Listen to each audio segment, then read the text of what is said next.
Ce que vous voyez actuellement, c'est juste une petite partie de ce que nous savons faire. Nous avons fait plus que ça. Mais comme il fallait le faire avec les moyens de bord, c'est pourquoi nous avons sorti ce qui est là déjà.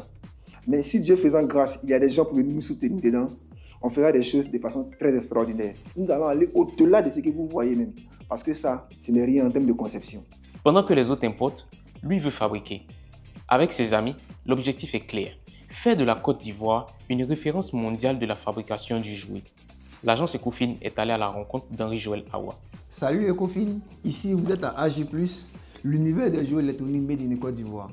AG+, est une structure spécialisée dans la conception de tout ce qui est jouet et engins électroniques made in Côte d'Ivoire.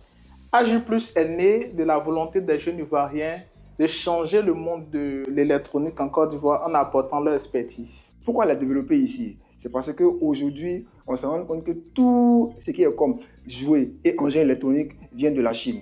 Donc aujourd'hui, si la Chine a un souci d'approvisionnement en termes de jouets électroniques, on ne pourra pas avoir de jouets ici pour nos enfants. Les Noëls seront vraiment en vain. 80 à 90% de ce qui est fabriqué ici est pris localement. Ce qu'on importe plus, c'est les composants. Il y a certains qu'on retrouve sur le marché, il y a certains qu'on est obligé de faire venir de l'extérieur. Voilà. Sinon, pour la conception, l'usinage, la mécanique, les fers, on retrouve tout ici. Et tout est fabriqué par nous-mêmes ici. Les poignées sont fabriquées par nous-mêmes, le revêtement. C'est seulement que les composants qu'on importe beaucoup. Pour certains modèles de véhicules, on a dû recycler certains éléments, tels que les punais par exemple, qu'on a eu localement à la casse et autres, qui étaient vraiment importants pour la conception de nos modèles de véhicules. Pour la conception d'un jouet, on réfléchit d'abord au type de jouet qu'on veut fabriquer. C'est une moto 2 roues, 3 roues, 4 roues, on réfléchit à ça. Après avoir choisi le type de véhicule qu'on veut construire, on réfléchit maintenant au modèle, c'est-à-dire à quoi est-ce que ça va ressembler. Et partant de là, on passe maintenant au côté mécanique, c'est-à-dire comment ça va se comporter de façon mécanique. D'accord? On définit le type de fer qui est alloué à cette mécanique-là. Ensuite, on passe à l'électronique qui va commander cette mécanique-là. Et on termine enfin par le design pour que ça soit plus pertinent, ça soit plus éclatant. AG+ est composé de 3 personnes, Awa Joël, Franck et puis Yannick qui est absent pour des raisons personnelles. C'est moi qui suis chargé de définir le plan de créativité, c'est-à-dire qu'est-ce qu'on va créer, quelle est la technologie qu'on va apporter dedans, à quoi est-ce que ça va ressembler et quel sera le comportement de ce qu'on allons créer. Moi, je suis surtout au niveau de l'électronique, de la conception des cartes électroniques. Actuellement, je travaille principalement au niveau de la communication du relationnel pour permettre à la structure d'avoir de la visibilité.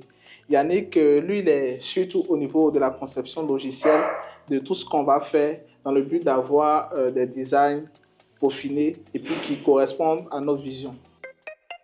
Pour arriver à faire connaître notre création, dans un premier temps, nous nous sommes penchés sur nos connaissances.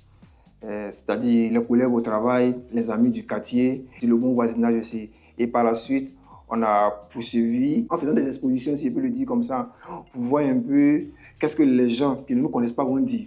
Parce que si les retours positifs viennent de nos connaissances, parce que déjà comme c'est nos connaissances, c'est pourquoi ils veulent nous encourager. Donc on a essayé de faire sortir pour le grand public pour voir un peu est-ce que les gens aux alentours peuvent aussi l'apprécier. On essaie aussi de toucher les réseaux sociaux. On a balancé les vidéos de nos activités sur Facebook, sur TikTok. Surtout que ce sont des choses que les gens souhaitent que les jeunes fassent et dans lesquelles nous on se lance. Donc les encouragements sont vraiment là.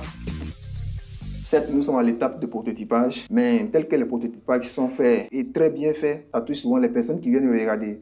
Donc certains nous proposent même d'acheter. Et c'est en ce sens-là qu'il y a certains prototypages que nous avons déjà vendus. Nous avons vendu des vélos électriques qui coûtent sur le marché, je crois bien, 400 000 francs à 70 000 francs. Nous avons vendu déjà des véhicules télécommandés à 15 000, à 10 000 francs. En tout cas, on a vendu pas mal de prototypes. On n'a pas assez de difficultés qu'on a dans le domaine de la technique parce que Dieu faisant grâce, nous sommes en plein essor dans les recherches. Nous faisons des recherches jour et nuit. Donc, en termes de compétences techniques, les capacités, nous les avons déjà. Et l'une des réalités auxquelles nous sommes confrontés, c'est surtout au niveau du stock de composants. On fait des reprises parfois et on manque de composants. Il y a aussi l'espace qui nous fait défaut pour entreposer nos composants et puis bien disposer nos équipements pour de meilleures conceptions. l'émergence d'un pays commence toujours par la technologie. Et la Chine a été émergente en commençant par la technologie. La Corée du Sud a été émergente en commençant par la technologie. Et aujourd'hui, on parle de la Corée, de la Chine et du Japon à cause de la technologie. Le génie existe en Côte d'Ivoire. On a juste besoin que vous nous accompagniez afin de faire sortir les capacités que nous avons. La Côte d'Ivoire a formé des gens et nous en faisons partie. Si avec les faibles moyens qu'on a, les faibles capacités qu'on a, on réussit à faire des grandes prouesses, et si vous nous donnez beaucoup plus d'opportunités, qu'est-ce qu'on peut faire? Ce que vous voyez actuellement, c'est juste une petite partie de ce que nous savons faire. Nous avons fait plus que ça.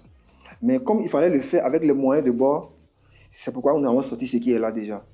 Mais si Dieu faisant grâce, il y a des gens pour nous soutenir dedans, on fera des choses de façon très extraordinaire. Nous allons aller au-delà de ce que vous voyez même. Parce que ça, ce n'est rien en termes de conception. On souhaite que l'État nous aide. On souhaite que le gouvernement s'intéresse à nous. Et c'est véritablement notre cri de cœur. Parce que sans ça, ces idées-là vont rester dans l'œuf et on ne pourra pas les faire éclore. Nous, on vise principalement la professionnalisation de nos activités. On fait être capable de pouvoir desservir et la Côte d'Ivoire et la sous-région. Donc, avec les moyens, on va perfectionner ce qu'on a et on va faire en sorte que ça soit vraiment à l'image de la Côte d'Ivoire, du Made in Côte d'Ivoire. Et ça, c'est notre objectif premier. Et à long terme, je dirais que pourquoi ne pas déjà entrer dans la conception des véhicules électroniques, des véhicules électriques Made in Côte d'Ivoire et autres. Merci à l'agence Ecofin d'être passé dans nos locaux. C'est AG+, c'est un plaisir de vous recevoir.